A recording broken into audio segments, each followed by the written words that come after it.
하나님의 명령, 맥추 감사라고 하는 제목으로 하나님의 말씀 선포하겠습니다. 오늘은 맥추 감사절로 지킵니다. 구약 성경에서 맥추절이라고 하는 것은 가나안 땅에서 첫 열매를 수확하고 드리는 절기입니다. 처음 것으로 감사한다고 하는 것은 이후에도 나올 모든 것들을 감사한다고 하는 의미를 가지고 있습니다. 또 성경에서 처음 열매는 대표성을 갖고 있기 때문에 그렇습니다.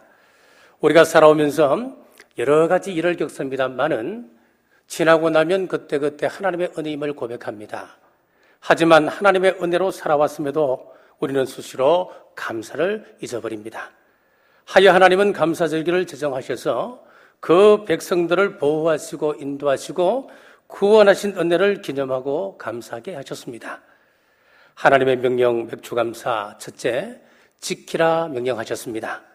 22절에서 23절입니다. 77절 곧 맥추의 초실절을 지키고 세말에는 수장절을 지키라. 너희의 모든 남자는 매년 3번씩 주 여호와 이스라엘 하나님 앞에 보일지라. 모든 남자는 3차례씩 절기를 지키라고 명령하셨습니다. 하나님께서는 시간이 있는 사람들은 지켜도 되고 없는 사람은 바쁜 일상 따라가 생업이 중요하니까 지키지 않아도 된다. 그렇게 말씀하지 않으셨습니다. 누구나 이 날을 지키라고 하신 것은 분명한 하나님의 계획이기 때문에 그렇습니다. 하나님께서 지키라 하신 절기 첫 번째는 유월절입니다. 자, 이 유월절은 하나님께서 이스라엘 백성들이 애굽 생활할 때에 애굽 땅에서 처음 난 것들을 죽이실 때가 있었습니다. 그때 이스라엘 백성들에게는 양을 잡아서 그 피를 문설주와 임방에 발라라. 그 피를 보고 죽음의 사자가 넘어간다. 그래서 유월절이 되었습니다. 오늘 우리 그리스도인들에게 이 유월절의 의미는 너무나 크고 분명합니다. 우리가 어떻게 죄 문제, 사망의 문제를 해결했습니까? 오직 유월절 어린 양 대신 예수 그리스도 피로 말미암아 죄와 죽음의 문제가 해결되어지고 천성 가는 길을 내딛게 되었습니다. 이것이 바로 유월절 신앙입니다. 우리 신앙에서 유월절 신앙은 기본입니다. 근본입니다. 이 근본이 무너지면 우리 기독교 신앙은 아무런 의미가 없습니다. 유월절 다음 날부터 7일 동안 무교절, 즉 누룩 없는 절기를 지켰습니다. 무교절이 되면 이스라엘 백성들은 집안에 있는 누룩을 전부 다 치웠습니다.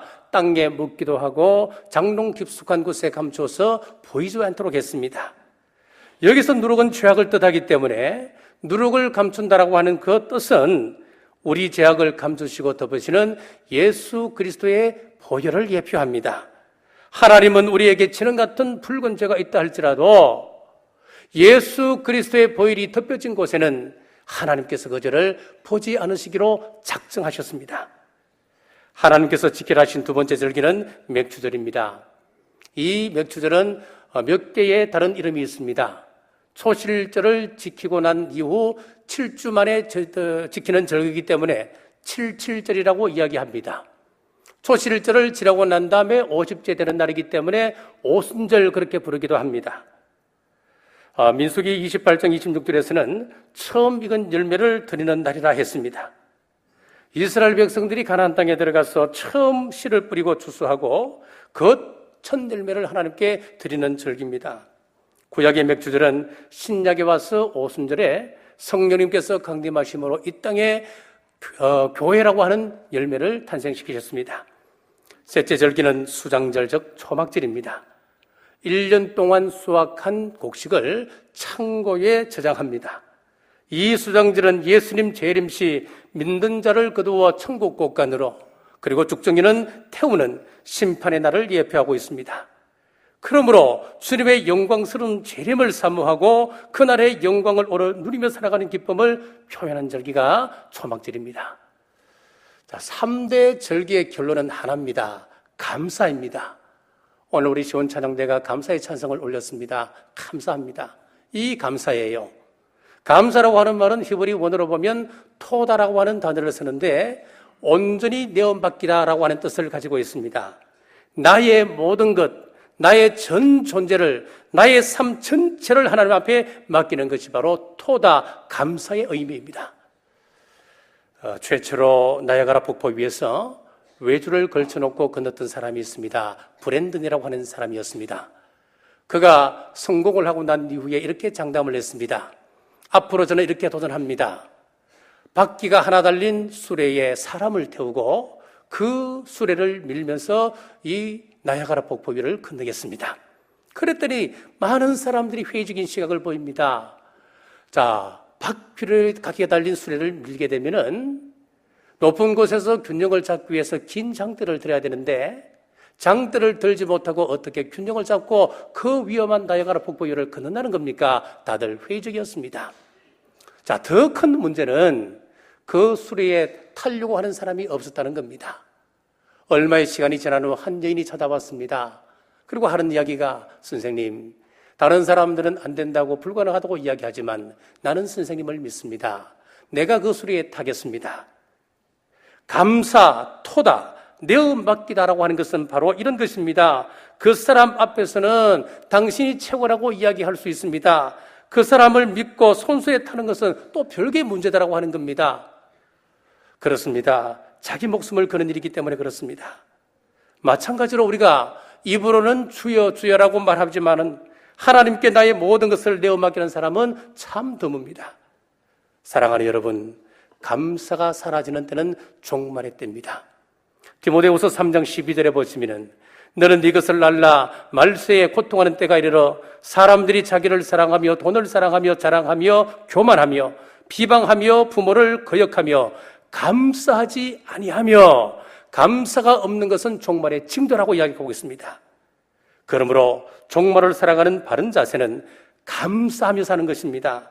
종말을 사는 이 시대 삶의 지침으로 주신 것이 맥주 감사절임을 믿으시고 감사함으로 지키는 우리 모두 되시기를 주의 이름으로 축복합니다. 하나님의 명령 맥주 감사, 두 번째는 하나님께 보이라 명령하셨습니다. 23절 말씀입니다. 너희의 모든 남자는 매년 3번씩 주 여호와 이스라엘의 하나님 앞에 보일지라. 무엇을 보이라고 하는 이야기입니까? 신명기 16장 16절에 보시면은 너의 가운데 모든 남자는 1년에 3번 곧 무교절과 칠칠절과 초막절에 내 하나님 여호와께서 택하신 곳에서 여호와를 배웁되 빈손으로 여호와를 배웁지 말고 절기를 지킬 때 빈손으로 여호와를 뵙지 말라. 즉 예물을 준비해야 됩니다. 왜 우리가 예물을 준비해야 됩니까? 예물이라고 하는 것은 우리의 마음의 표현입니다. 신앙의 표현이고 감사의 표현이기도 한 것이 예물이기 때문에 그렇습니다. 신명기 16장 10절에 보면은 내 하나님 여호와 앞에 7절을 지키되 내 하나님 여호와께서 내게 복을 주신 대로 내 힘을 헤아려 자원하는 예물을 드리고 형편대로 하라는 거예요. 억지로 할 필요 없습니다. 그렇지만 인색함으로 드리지는 않은 것이 아니고 자원함으로 드리라. 그렇게 성경은 우리에게 말씀하고 있습니다. 자, 여기서 중요한 것은 우리의 마음입니다. 하나님께서 많은 예물을 바라지 않습니다. 큰 돈을 원하는 것 아니십니다. 성경에 보니까 자신의 재산 가운데 큰 일부를 드렸습니다. 그런데 그 사람은 죽음을 당합니다. 아나니와 삽비라, 그 마음의 문제였습니다. 하나님 앞에 많은 문제가 되지 않습니다. 천원이라고 문제가 되지 않습니다. 중요한 것은 그 사람의 마음이 어떤가 하는 것입니다. 힌두교를 믿는 인도인들은 과거의 겐지스강에 자신의 신들에게 아들을 바치는 그런 의식이 있었다고 그럽니다. 하루는 선교사님이 자기 앞을 지나가는 한 여인을 보았습니다. 그리고 겐지스 향을 향하고 있었습니다. 한 아들은 건강하고 똑똑해 보였습니다. 그런데 한 아들은 심각한 질병에 걸려서 걷지를 잘 못하는 장애가 있는 아이였습니다. 순식간 이 선교사님은 저 여인이 힌두신에게 두 아들을 바치는 것보다 생각하고 그 앞을 가로막고 말조를 했습니다마는 소용이 없었습니다. 얼마 후에 그 여인이 돌아옵니다. 돌아온 데 보니까 한 아이는 없고 한 아이만 손에 잡혀 있었습니다. 그런데 신기한 것은 그 손에 잡혀 있는 아이는 심각한 질병에 걸려서 잘 걷지 못하는 장애가 있는 아이였습니다. 그래서 선교사님이 또 물었습니다. 이왕 당신의 신에게 아이를 바칠 거면은 장애가 있는 아이, 이 아이는 성장해도 짐이 될 아이인데 이 아이를 바치지 왜 똑똑하고 잘난 아이를 그 신에게 바칩니까? 라고 물었습니다. 그랬더니 당신이 믿는 하나님은 어떻게 가르치는지 모르지만은 우리가 믿는 힌두신, 우리가 교육받은 것은 우리의 신에게는 가장 좋은 것, 최상의 것을 바치라고 우리는 배웁니다. 잘못된 의식이지만은 그 정신만큼은 우리가 배워야 합니다. 우리는 주님을 사랑합니다 고백합니다. 날마다 주님을 위해서 살겠다고 충성 헌신을 다짐합니다. 그러나 우리가 얼마나 마음을 다 드리고 있습니까? 하나님께 드리는 예물은 우리의 상한 마음이라 그랬습니다. 우리의 예물 속에 우리의 상한 마음이 들어가지 않으면 그것은 의미가 없습니다. 그러므로 감사의 마음을 하나님께 보이시는 여러분 되시기를 주의 이름으로 축복합니다. 하나님의 명령 맥주감사 세 번째는 지키는 방법입니다.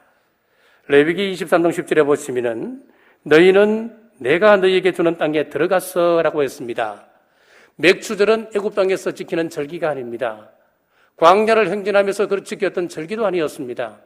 가나안 땅에 들어가서 이스라엘 백성들이 거기서 농사를 짓고 첫 수확을 드린 것이 맥주 감사절이었습니다. 가나안에서 첫 소산을 하나님 앞에 드리는 겁니다. 비로소 자신들이 애굽이나 광야 생활하는 나그네가 아니었다는 것을 비로소 깨닫게 되었습니다. 애굽에서는 노예였습니다. 광야에서는 나그네에 불과했습니다. 그러나 이제 하나님 주신 가나안에서는 노예도 나그네도 아닌 주권을 가지고 하나님의 자녀로 당당하게 살아갈 수 있는 존재가 되었습니다. 얼마나 감사합니까? 자, 그래서 맥주절에는 먼저 감사의 제사인 소제를 올리게 했습니다. 소제는 곡식을 드리는 제사인데 곡식 알곡 그대로 바치는 것이 아닙니다. 곡식을 부드러운 가루로 만들어서 그 가루를 하나님 앞에 올려드리는 겁니다. 밀을 빻아서 가루를 만들어야 빵을 만들 수 있듯이 소제는 우리의 마음을, 우리의 생각을 곱게 파야 함을 의미합니다. 우리의 마음은 교만으로 가득 차 있습니다. 자랑과 탐심으로 가득 차 있습니다. 우리의 삶과 마음을 잘게 빻아서 감사로 하나님 앞에 올려드릴 때에 하나님은 그 제물을 기뻐 받아주십니다. 둘째는 그 가루에 누룩을 반드시 넣으라 그랬습니다. 레위기 23장 17절 말씀입니다. 너희의 처소에서 10분의 2 에바로 만든 떡 2개를 가져다가 흔들지니 이는 고운 가루에 누룩을 넣어 구운 것이요 이는 첫 요제로 여호와께 드리는 것이며. 우리 성경을 읽어보시면 같은 용어가 나오는데 이쪽에서는 이렇게 말하고 저쪽에서는 정반대의 의미를 가지고 말합니다. 자, 성경은 자칫 잘못 읽어보면 충돌이 생기는 것 같다 생각할 수도 있습니다만은 이것은 성경의 양면성을 이야기합니다. 오늘 누룩도 마찬가지입니다. 양면성을 가지고 있습니다. 무교절에서는 누룩을 치워라. 그것은 죄악을 상징하기 때문에 그렇다. 부정적인 의미로 그렇게 이야기를 했습니다. 그런데 오늘 이 본문 말씀 속에는 이 누룩을 긍정적인 측면에서 이야기하고 있습니다. 부풀어 오르는 성질을 가지고 있기 때문에 확산되어 가는 성령님의 역사를 상징합니다. 복음의 확산을 상징하고 있습니다. 사도행전 1장 18절 말씀해 보시면은 오직 성령이 너희에게 임하시면 너희가 권능을 받고 예루살렘과 온 유대와 사마리아와 땅끝까지 이르러 내 증인이 되리라 하시니라. 여기 잘 보시면 성령님의 확산, 복음의 확산에 대해서 구체적으로 말씀하고 있습니다. 맥주 감사절을 지키고 있는데 신약에서는 그것이 오순절 아닙니까? 오순절날 성령님께서 강림하셔서 성령님의 강력한 역사로 복음이 확산되지 않습니까? 그런데 그 확산의 순서를 잘 보십시오. 예루살렘과 온 유대와 사마리아와 땅끝으로 되어 있습니다. 복음의 확산은 가정부터입니다. 그 다음부터 내가 속해 있는 공동체, 내 지역, 나아가서 궁극적으로는 땅끝이라고 성경은 말씀합니다. 이것이 복음 전파의 원리입니다, 여러분. 이 원리에 어긋나면, 성경의 원리에 어긋나면 반드시 부작용이 생기는 거예요. 내 가족 구원은 팽개치고 세계 선교에만 신경 쓴다. 원리에 맞지 않습니다. 세계 선교 하지 말라는 이야기가 아닙니다. 지금 원리를 이야기하고 있는 거예요. 사도행전 1장 8절 말씀은 누룩이 번지듯이 성령님의 역사를 통하여서 복음이 내 주위에서부터 시작하여 전 세계로 펼쳐갈 것을 예언하고 있습니다. 자, 그럼 잘 보십시오.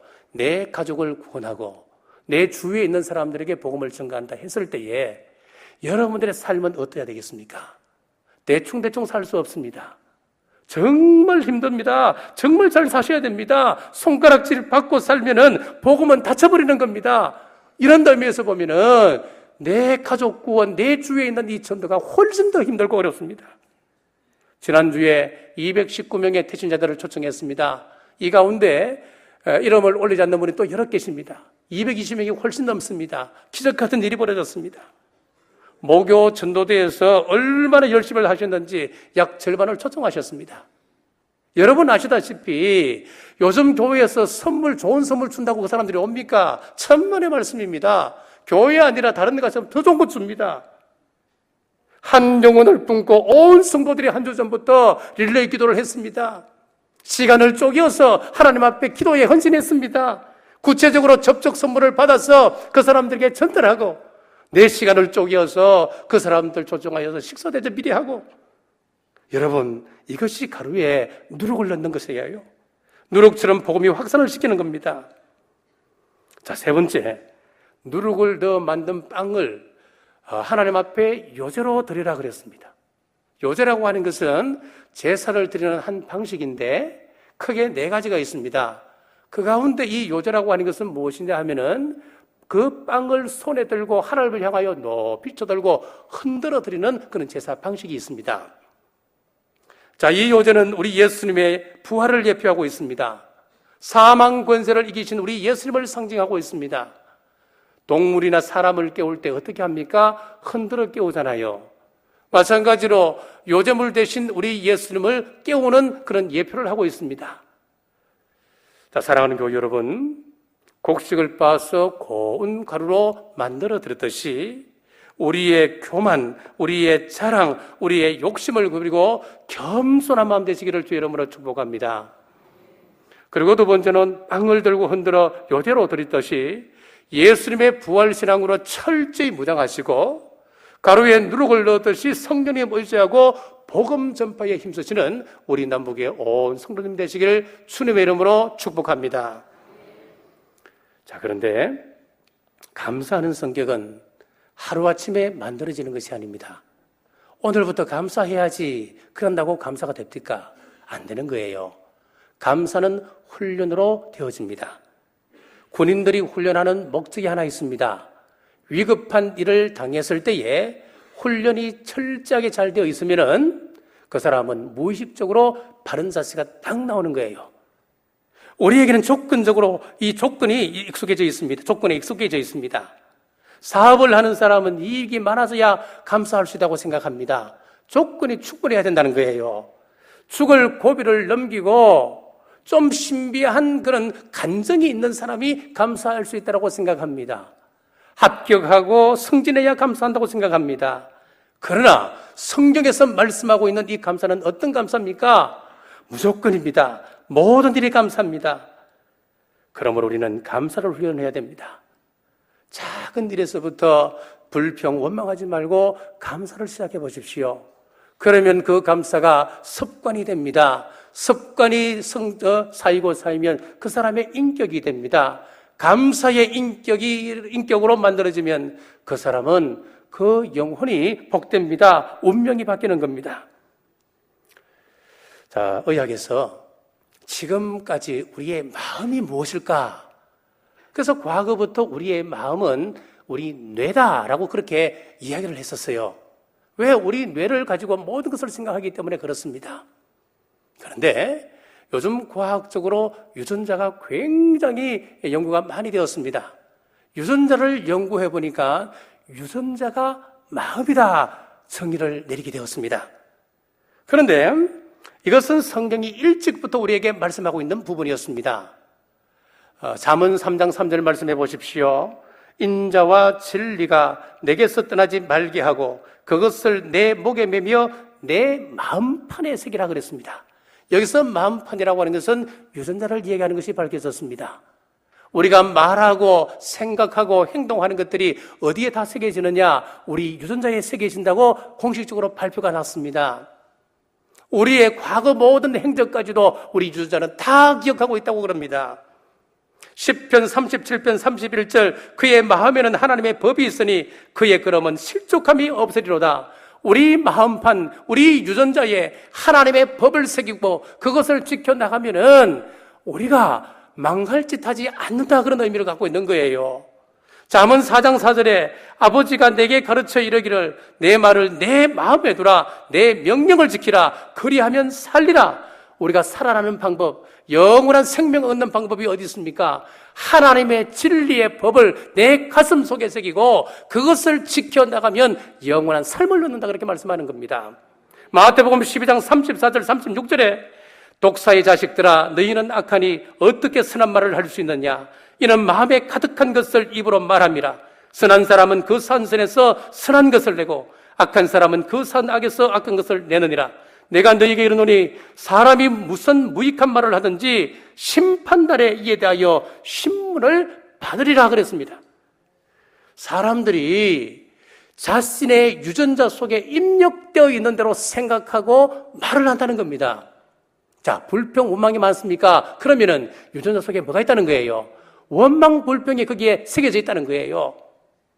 그리고 유전자에 입력되어 있는 대로 마지막 날에 그것으로 신문을 받는다라고 말씀하고 있습니다. 지난주에 참 부끄러운 이야기입니다마는 저희 집에 작은 애가 하도 말을 안 들어서 제가 혼을 좀 냈습니다. 옛날 같았으면 막 패고 그랬을 텐데 제가 그래도 인격수양이 많이 된 것 같아요.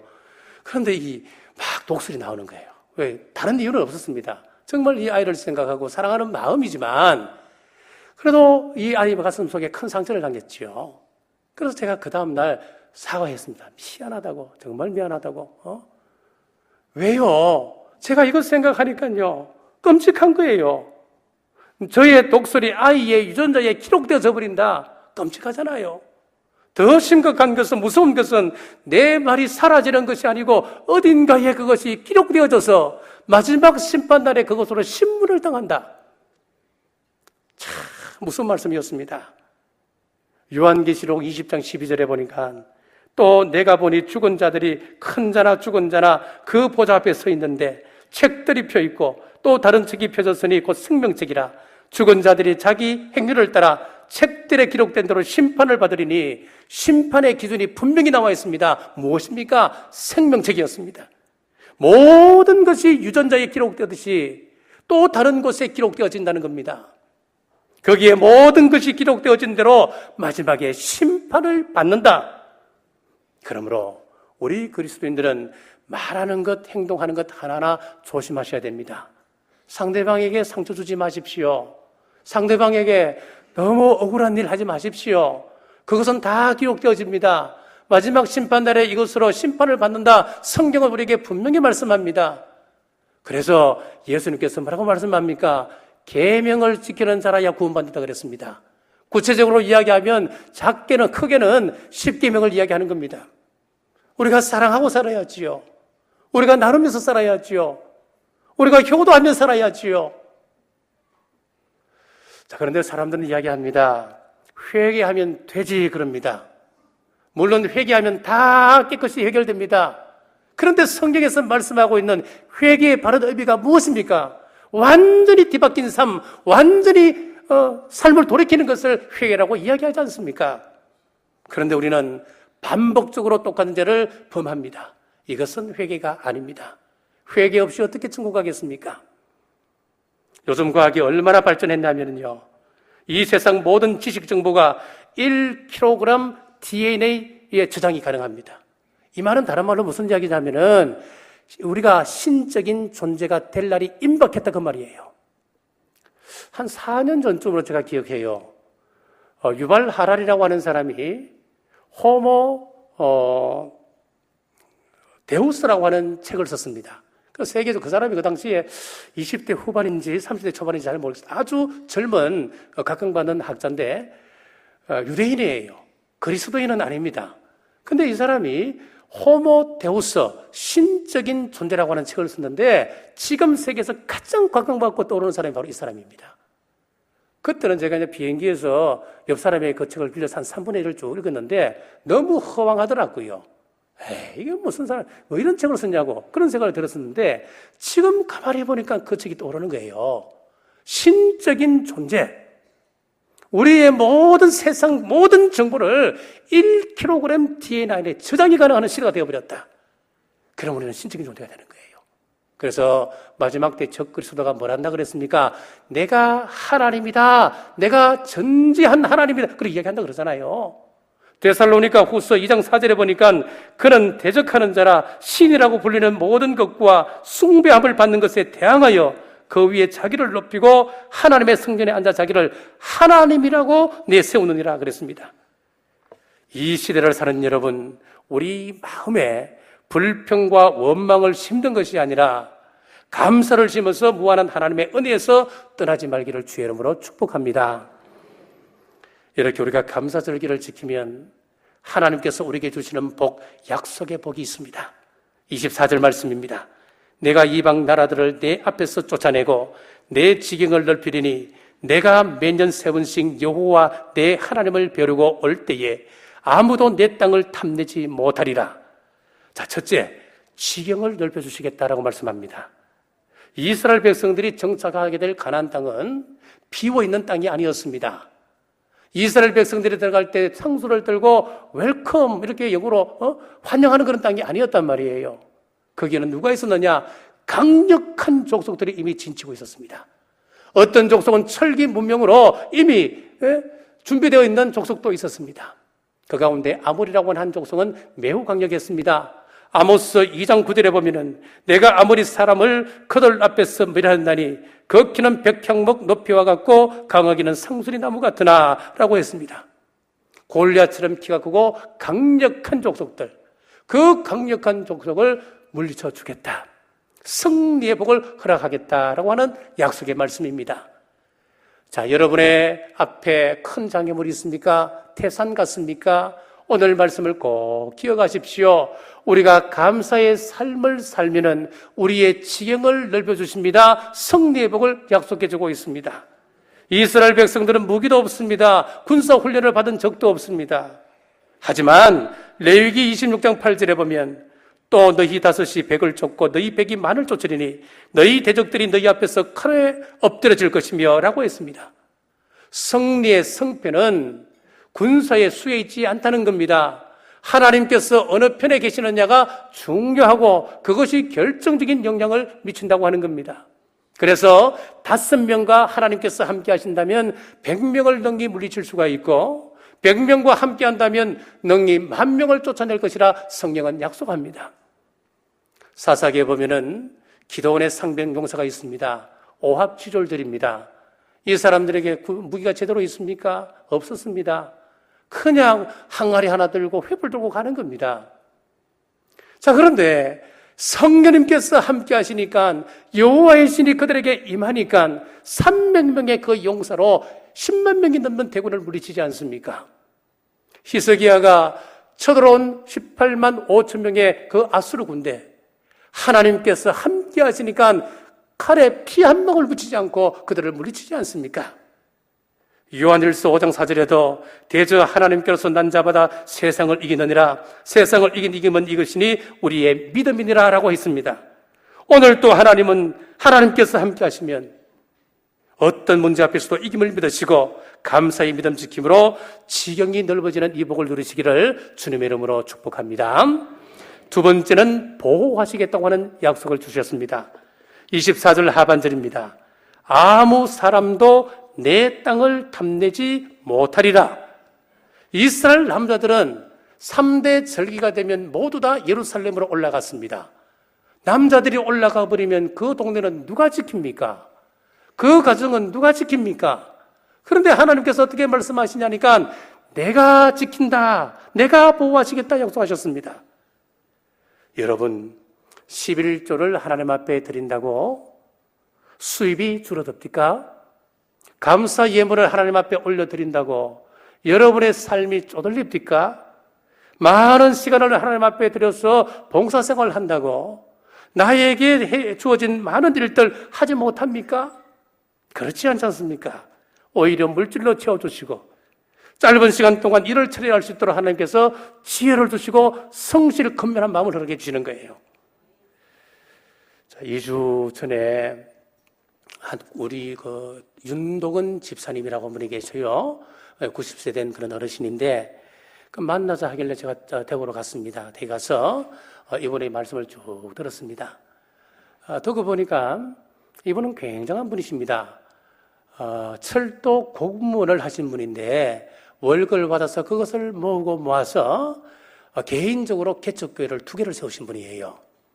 이분이 10년 전에 우리 경주로 이사를 오고 우리 교회를 등록을 하셨습니다. 등록을 하시고 난 다음에 이제 이분이 처음에는 부산에 사셨는데 부산에 있는 집을 매매를 해야 됩니다. 처분을 해야 되는데 그 위치가 좋지 않았대요. 앞에는 큰 건물이 있고 자기 집에 들어가려고 하면은 차가 들어가지 못하고 사람이 겨우 들어갈 수 있는 그런 좁은 골목 하나 있었다는 겁니다. 그러니까 사람들이 집을 내놔도 찾아오는 사람이 없는 거예요. 이 집이 해결되면 좋겠는데 이것이 해결되어야 내가 경주에서 생활할 수 있을 텐데, 그래서 경주에 일단은 이사를 하고 3개월 작정하고 하나님 앞에 기도를 했습니다. 기적 같은 일이 벌어졌대요.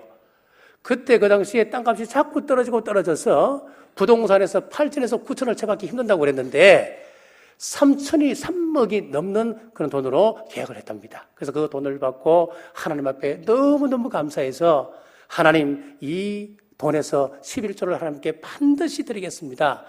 하나님 앞에 서원을 했대요. 그런데 이 돈을 가지고 잘못 이렇게 투자를 하셨는지 어떻게 잘못되어서 이 돈을 다 사기를 당했습니다. 몽땅 달려버렸습니다. 11조 드릴 돈도 없습니다. 너무너무 가슴이 상했습니다. 그래서 드릴 돈이 없으니까 그것을 잊고 쭉 지나오다가 그것이 어느 날 가슴에 못이 박히는 거예요. 어느 날 가슴 속에 다시 자꾸 되뇌지는 거예요. 내가 하나님 앞에 서원을 냈고 하나님 앞에 드리겠다고 약속을 드렸는데 이거 어떡하느냐. 내가 죽어서 하나님 앞에 섰을 때에 이 문제를 어떻게 해결할까? 그렇게 생각하다가 이분이 적금을 시작했대요. 적금을 시작하셔서 3천만 원 적금을 시작하셨는데 그날 이제 만기가 되고 돈을 찾아서 다 가지고 저를 기다리신 거예요. 목사님, 진작 하나님과의 약속을 지켜야 되는데 이제야 지킵니다. 은퇴 이후에 들어오는 돈이 별로 없으니까 어떤 달에는 15만 원 정도로 한 달을 사셨대요. 사시고 나머지 돈을 전부 다 적금에 부어서 이제 이 만기가 되었습니다. 이제 3천만 원을 다 찾아보니까 또 이런 마음이 갑자기 들더래요. 이 돈을 하나님을 위해서 쓰기만 하면 되지 않을까? 이런 생각이 들더래요. 그래서 당신께서 개척하셨던 교회에 1,000만 원을 보내고 또 아들이 대구에서 장로님이셔요. 모교회 장로로 계신데 내 아들이 장로로 있는 그 교회에 또 1,000만 원 헌금하고 나머지 1,000만 원은 우리 본교회 남부교회에 11조를 드리자. 그렇게 생각하고 자식들을 다 모아서 의논을 했대요. 의논을 하니까 자녀들이 참 대단해요. 그 아버지의 그 아들이 됩니다. 아버지, 이것은 11조 용도 아닙니까? 하나님께서 약속드렸던 11조인데 아버지께서 왜 우리 교회에 10만 원 따라오고 이렇게 따라하고 합니까? 이것은 그런 용도로 사용하시면 안 됩니다. 아버지, 본교회 11조 온전히 드리세요. 그렇습니다. 11조라고 하는 것은 이런 거예요. 이 11조를 가지고 어떤 사람은 그래요. 다 하나님 사업을 위해서 사용하는데 이것 가지고 구제 사업도 하고 선교 사업하고 좋은 하나님 사업 위해서 서면 되지. 그것은 11조 정신도 아니고 11조의 용도도 아닌 겁니다. 자, 그래서 이제 이분이 또 이런 간증을 해요. 그러면서 우리 손자가 내 뒤를 위해서 철도청에 다닙니다. 철도청 참 힘들어요. 들어가기가 얼마나 힘든지 모릅니다. 우리의 아들들은 하나같이 믿음 안에서 생활하며 이 어려운 세상 속에서 자기 역할을 성실히 감당합니다. 그리고 효자들입니다. 다 효부들입니다. 아버지가 혼자 경주에 계시기 때문에 구미에서 대구에서 경주에서 아들, 손주, 며느리들이 당번을 정해갖고 매일 그 가정에 한 사람씩 찾아오는 거예요. 아버지 외롭다고. 모든 것이 하나님의 은혜입니다. 그리고 하는 이야기가 돈이 모아지면 개척했던 그 교회에도 얼마나도 꼭 듣고 싶더라고. 그렇게 간증을 하셨어요. 잠언 3장 9절에서 10절에 보십시오. 내 재물과 내 소산물에 처음 익은 열매로 여호와를 공경하라. 그리하면 내 창고가 가득히 차고 내 접틀에 새 포도즙이 넘치리라. 우리 하나님께서 결단코 손해보지 않게 않으십니다. 포도즙이 넘친다. 자녀의 복을 이야기합니다. 반드시 보상하시고 넘치도록 채워주신다. 약속하고 계십니다. 우리가 하나님을 위하시면 하나님께서 우리를 위하십니다. 우리가 하나님 앞에 감사하면은 하나님도 우리 산업을 지키시고 우리에게 감사할 조건을 더 풍성하게 채워주실 줄 믿으시기를 간절히 바랍니다. 오늘 맥주 감사주일을 맞이하여서 우리 마음의 원망과 불평보다는 감사를 심어서 하나님 보호하시는 감사의 열매를 풍성히 맺고 장차 주님 오실 때 심판의 자리가 아니라 영원한 천국 백성 되시기를 주님의 이름으로 축복합니다. 하나님 은혜를 감사합니다. 오늘 감사의 의미를 나누었습니다. 받은 바 은혜에 감사하며 나아가 헌신을 다짐할 때 하나님이 도우십니다. 하나님이 함께 하십니다. 하나님이 함께 하시면 형통한 삶을 살게 될 것을 약속하셨습니다. 감사를 생활하는 우리 남북의 온 성도들 되게 하여 주옵소서. 다시 오실 예수 그리스도 이름으로 간절히 기도드리옵나이다.